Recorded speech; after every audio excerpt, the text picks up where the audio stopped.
Oi, turma. Vocês já devem ter percebido, né, que eu mudei um pouco a ordem, né, das aulas. Aqui tá dizendo que é a aula 8, mas na verdade hoje é a nossa quinta aula, né?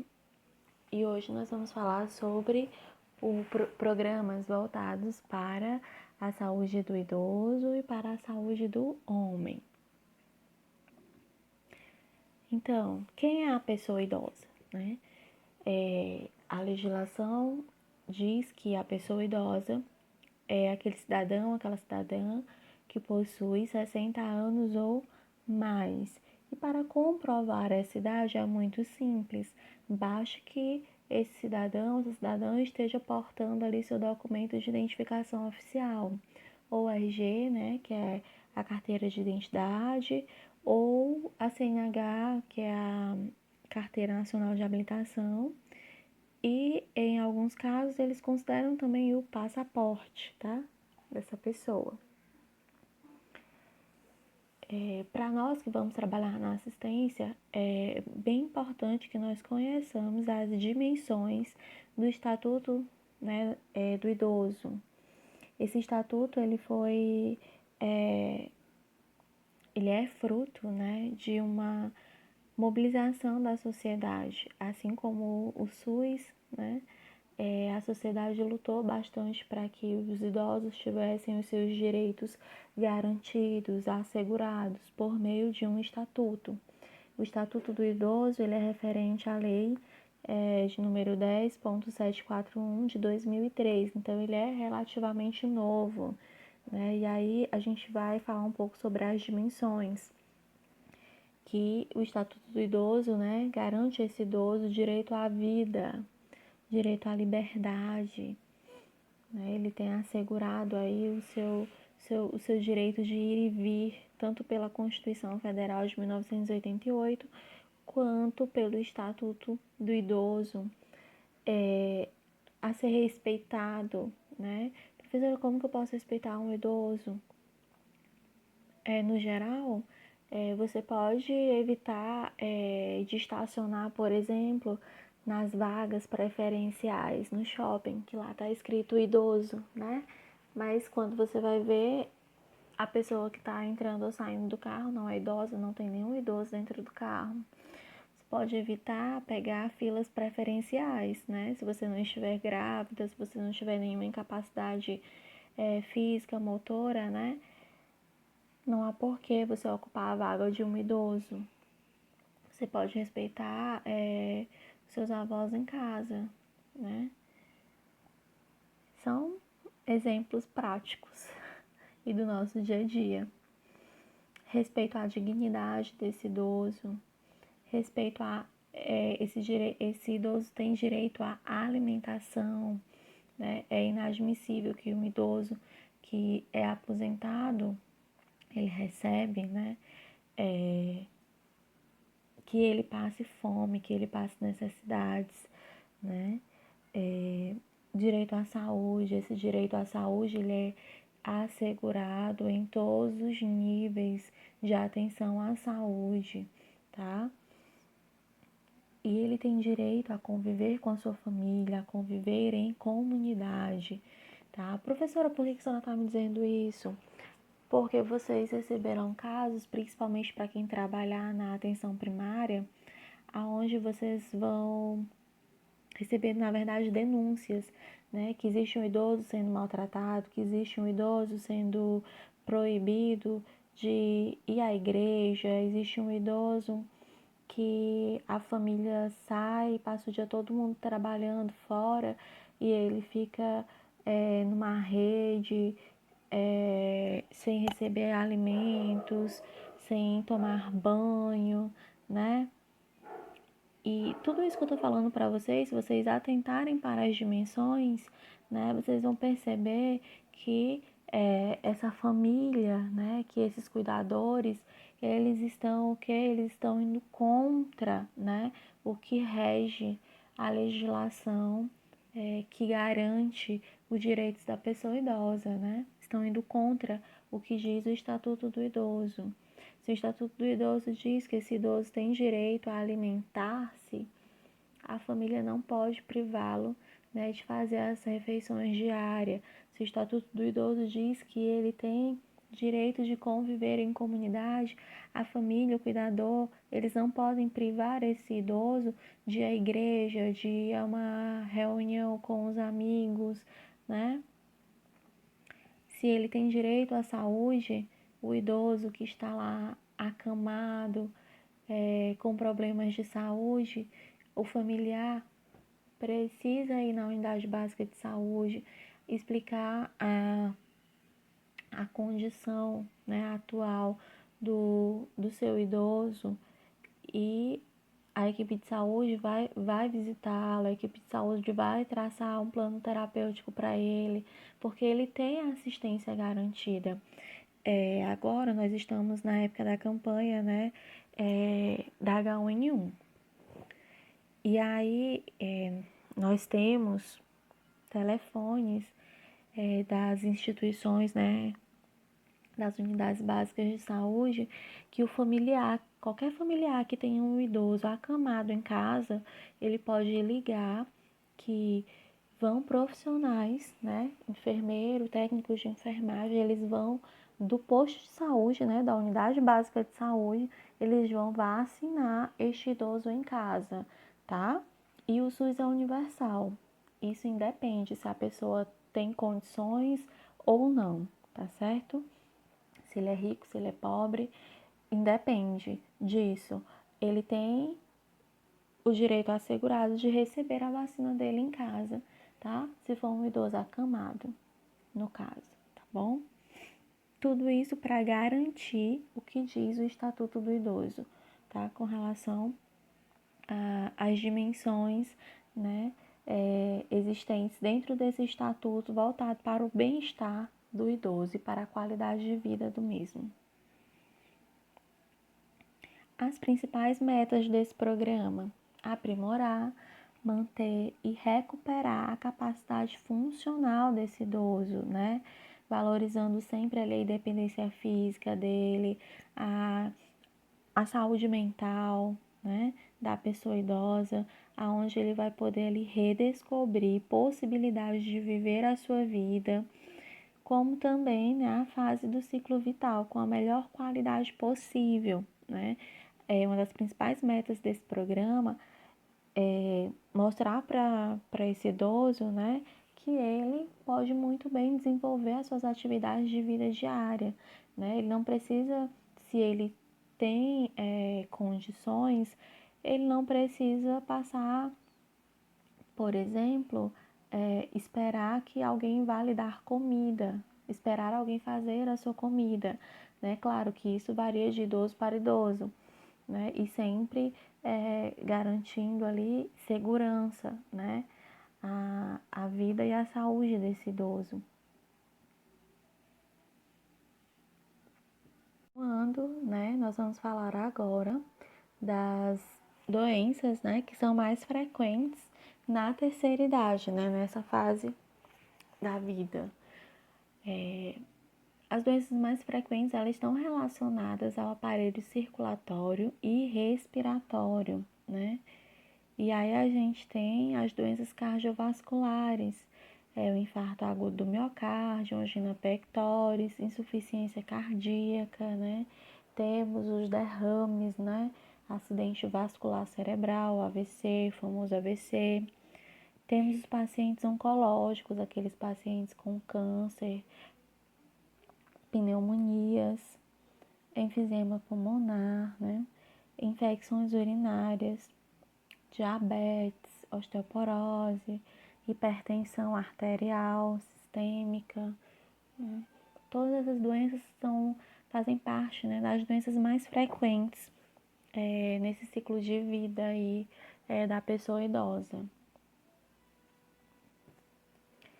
E aí a gente tem uma ferramenta que ela é muito útil para nós profissionais da saúde, para os idosos, para os seus familiares, que é a caderneta de saúde da pessoa idosa, né? A caderneta do idoso.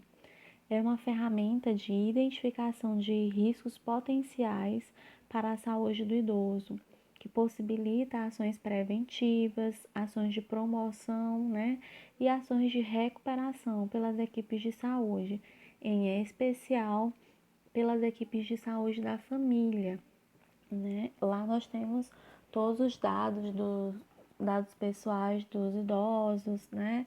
Temos contatos dos seus responsáveis, temos também a história de saúde, né?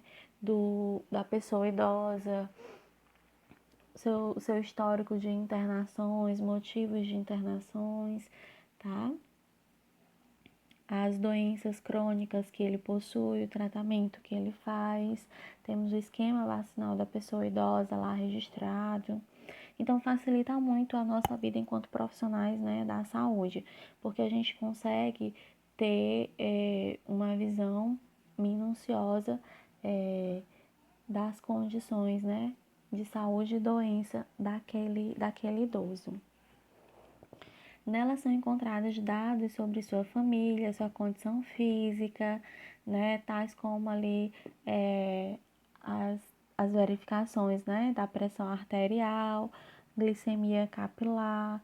Todas as vezes que o idoso vai fazer a verificação, né, da pressão arterial e da glicemia, os resultados são anotados lá. Então, isso torna muito fácil o nosso monitoramento relacionado, né, ao tratamento da hipertensão arterial e diabetes mellitus. Temos também o controle de peso, temos as internações anteriores, como eu já havia comentado com vocês, e temos avaliações para o risco de quedas, né? São perguntinhas básicas que nós fazemos sobre o ambiente que esse idoso vive, sobre as suas condições físicas e motoras, tá?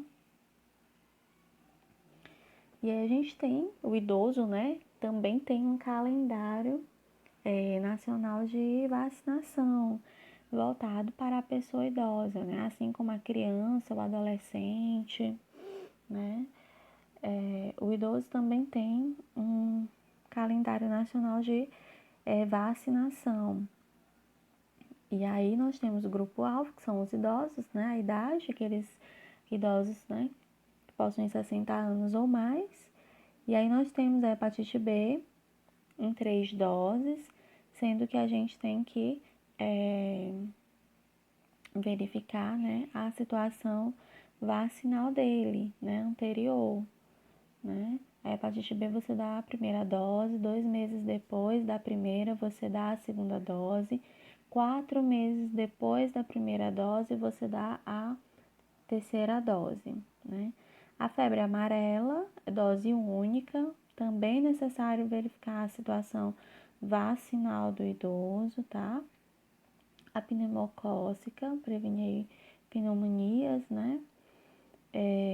Uma dose e outra dose de reforço. A gente tem a ADT, que é a dupla adulto, né? E são 3 doses e reforço a cada 10 anos. Verificar a situação vacinal para cada idoso, né? De cada idoso. Nós teremos uma aula, a aula da próxima segunda será sobre vacinas, né? E lá nós veremos direitinho como realizar esse aprazamento, tá bom? 3 doses, 2 doses, uma dose, reforço, tá? Nós veremos tudo detalhadamente. As observações, né? Tem um asteriscozinho na febre amarela e na pneumocócica. Então, nas observações, as vacinas contra a febre amarela e pneumocócicas apenas se houver indicação médica, sendo necessária a apresentação de prescrição. Alguns imunobiológicos, né, algumas vacinas para doentes crônicos e pessoas idosas, elas requerem prescrição, né? Prescrição médica, né? Nós só podemos vacinar se esse idoso tiver lá com o seu receituáriozinho, né? Com a prescrição para a vacina que ele necessita ser imunizado. Contraindicações: a vacina contra a febre amarela e a tríplice viral são habitualmente contraindicadas para pacientes que são imunodeprimidos, né, ou com história de reação alérgica a algum componente, né, da vacina. Todas as vacinas, elas devem ser adiadas em paciente com doença febril aguda grave. Pacientes com febre, eles não são vacinados, tá? Eu vou explicar isso direitinho para vocês na aula de imunobiológicos, tá? Na aula de vacinas. E anualmente, antes de passar para a saúde do homem, anualmente esses idosos, eles também recebem, né, a vacina contra a gripe, né? Que é a vacina contra a gripe causada pelo vírus H1N1, tá? Agora nós vamos falar sobre a Política Nacional de Atenção Integral à Saúde do Homem. Eu já até comentei para vocês o quanto é difícil para os homens, né,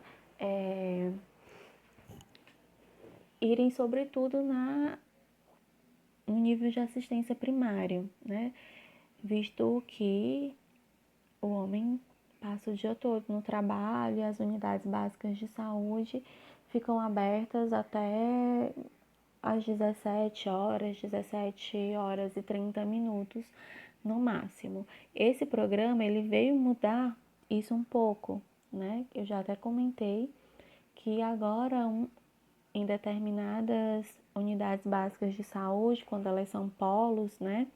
Elas ficam abertas um turno a mais, né? São um dia ou dois da semana. Essa unidade básica de saúde fica aberta ali por volta até das 20 horas, né? Esperando justamente que o homem procure esse serviço. Então, por que uma política, né, para a saúde do homem?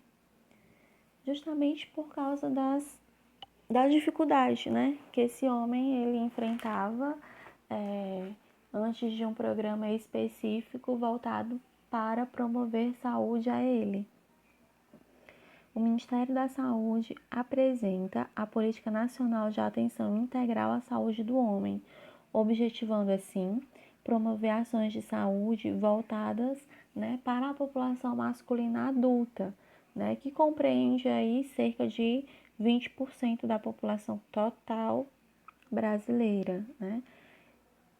Com isso, tornou-se possível, né, o fortalecimento das ações, dos serviços em redes e cuidados da saúde, além da fiscalização do Ministério da Saúde nessas ações, visando também o estímulo ao autocuidado, né, e a consciência de que a saúde é um dever do Estado, um direito social básico e de cidadania de todos os homens brasileiros, né? Conscientizar os homens que eles também podem ser assistidos, né, ali no nível primário, eles também têm o seu acesso garantido para receber assistência à saúde em todos os níveis de assistência à saúde do Ministério, né, promovendo assim ao autocuidado. Não é à toa que nós temos aí ações como Novembro Azul, né, que é voltado especificamente aí para a saúde do homem, né? São ações que visam conscientizar o homem quanto à importância do cuidado com relação ao câncer de próstata, câncer de pênis. Em que momento os homens procuram os serviços de saúde?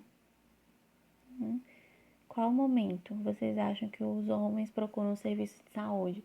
Eles procuram antes de adoecer ou quando eles já estão doentes, né? Então, o homem, ele acessa os serviços de saúde por meio de já da atenção especializada, né? Quando ele já está com um problema instalado, quando ele já está com um processo patológico, né? E aí ele está evoluindo ali de maneira insatisfatória. Ou seja, o homem, ele não tem a atenção primária como porta de entrada para o SUS. Quando ele percebe que está doente, ele vai protelando o cuidado, né? Ele vai adiando o cuidado. E aí, só quando ele vê que realmente não tem mais condições, que ele realmente precisa de uma assistência, ele já adentra ao SUS ali no nível especializado, né? Ambulatorial especializado, lá no nível secundário, tá? E em consequência disso, nós temos agravo da morbidade. Morbidade está relacionada à doença. Então, nós temos o que? Agravos de doenças, né? Algo que poderia ter sido facilmente prevenido se ele tivesse procurado ali o serviço de saúde ali na atenção básica. Hoje já está um câncer instalado, né? Câncer na próstata, câncer de pênis, um maior sofrimento. Um paciente com câncer de próstata, câncer de pênis, né, que são os exemplos que eu estou dando a vocês, é um paciente que vai precisar fazer biópsia, vai precisar fazer cirurgias, né, uma menor possibilidade de resolução. Paciente que ele pode sim, né, evoluir para a cura, mas é um paciente que seu estado pode estar tão agravado que ele já esteja, por exemplo, em câncer em estágio terminal, né? E com tudo isso, um maior custo, né, para o Sistema Único de Saúde, para o SUS. E essa política, né, ela abordou alguns aspectos socioculturais e foi se identificado, né, que os homens, por que eles não procuram, né, esse serviço de saúde? Primeiro, porque eles têm medo de descobrir que estão doentes. Ah, se eu estou doente, como que eu vou trabalhar? Se eu estou doente, como que eu vou colocar comida em casa? A minha família precisa de mim, eu não posso descobrir que tenho uma doença, né? Outros acham que nunca vão adoecer, né? São atletas, nunca vão adoecer. E por isso eles não se cuidam de jeito nenhum. Não procuram os serviços de saúde e não seguem os tratamentos recomendados. Estão mais expostos a acidentes de trânsito e de trabalho. Olha aí, os homens estão mais expostos a acidentes de trânsito e de trabalho. Por isso, a necessidade de uma política, né, de atenção integral à saúde do homem. Nessa política também nós fazemos muitas ações voltadas aí para responsabilidade, né, com relação ao trânsito, né? Nós atuamos também dentro de empresas, juntamente com a saúde do trabalhador, para garantir que não ocorram ou que sejam minimizados, né, os acidentes de trabalho. Os homens, eles apresentam, né, vulnerabilidades específicas que contribuem para uma maior suscetibilidade às infecções, como infecções sexualmente transmissíveis, DSTs, né, as ISTs e a própria AIDS, né, o próprio HIV. Os homens, no geral, de acordo com pesquisas e pesquisas científicas mesmo, eles não gostam de fazer uso do preservativo, né? E isso torna eles mais suscetíveis ao adoecimento, né? A contrair alguma infecção sexualmente transmissível. Os homens, a maioria dos homens, né, eles abusam do álcool e das drogas, deixando eles também aí suscetíveis a acidentes de trânsito, né, acidentes no trabalho, a brigas sem motivos ali na balada que um pode sacar uma arma e atirar no outro, né? E estão envolvidos na maioria das situações de violência, olha o que eu falei agora há pouco, né? Alcoolizados, né, uso de outras substâncias ilícitas ali, e aí eles partem para briga mesmo, agressão física, e muitas vezes resultam, né, até em mortes. E alguns, né, não praticam atividade física com regularidade, alguns não são atletas, como eu falei, né, anteriormente. que eles acham que não vão adoecer, né? Tem uma saúde de ferro. Então, alguns não praticam atividade física de jeito nenhum. E esses estão suscetíveis também ao adoecimento.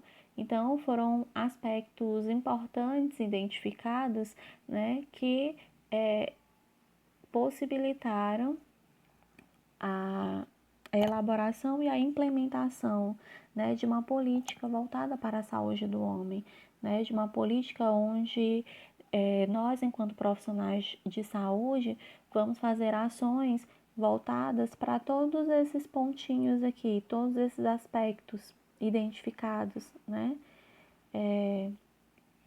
Nós vamos fazer ações contra violências, nós vamos fazer ações contra acidentes no trânsito, vamos fazer ações referentes ao uso de preservativos, vamos fazer ações referentes à importância, né, desse homem realizar exames para identificar câncer de próstata, por exemplo, né?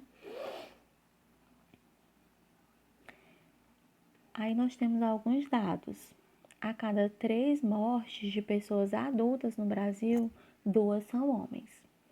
No Brasil, os homens vivem em média 7 anos menos do que as mulheres.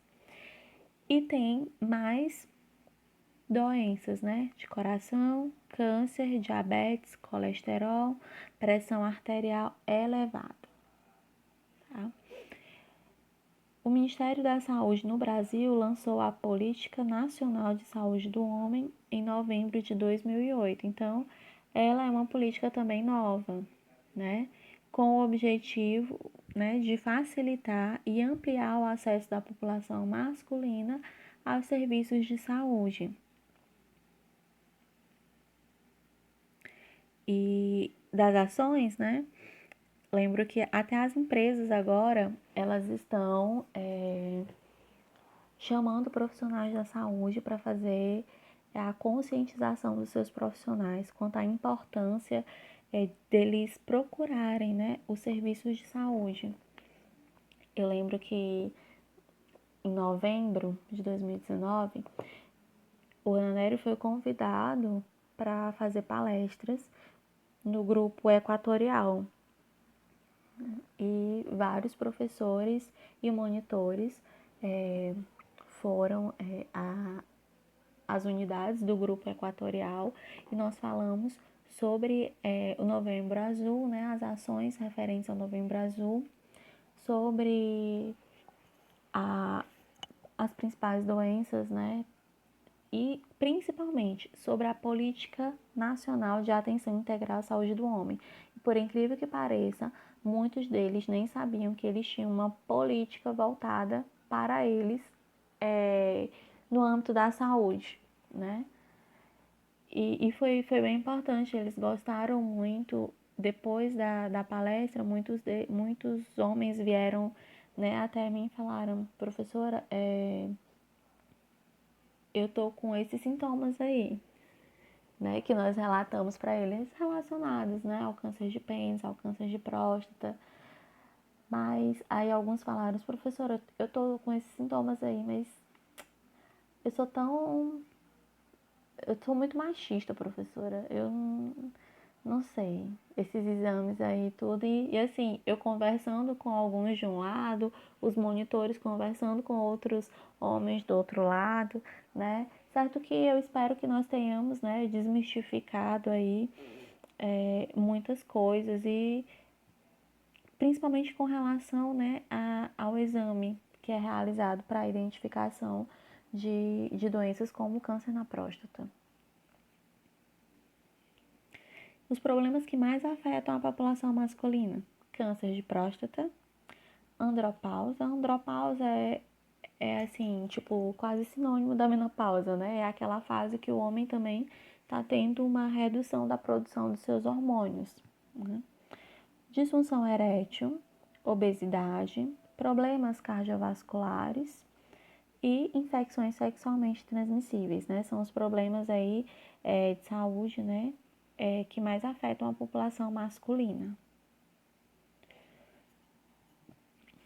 Essa política, ela tem 5 eixos temáticos e vocês vão perceber como ela abrange o homem na sua totalidade, sempre lembrando, né, dos princípios do SUS: universalidade, integralidade e equidade, principalmente, né, os princípios doutrinários do SUS.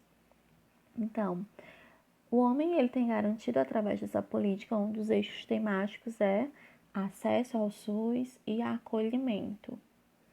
A saúde sexual e saúde reprodutiva, paternidade e cuidado, né? É quando nós temos o direito assegurado a esse homem de acompanhar o parto, né? Da sua esposa, o nascimento do seu filho, é quando esse homem tem garantido o seu direito de ter ali a sua licença paternidade, né? Os dias, eles variam muito de acordo com as condições clínicas do bebê, com as condições da mãe, tá? Doenças prevalentes na população feminina, da população masculina, me desculpem, e prevenções de violências e acidentes. São os 5 eixos temáticos da população, da Política Nacional de Saúde do Homem, né? Dá para perceber que abrange a saúde do homem como um todo. Por hoje é só. E amanhã nós temos a nossa avaliação. Eu vou deixar o conteúdo da avaliação no mural, tá? E vou passar também um estudo dirigido que é para vocês, para orientar vocês com relação a como será mais ou menos a nossa provinha amanhã, tá bom? Bons estudos a todos!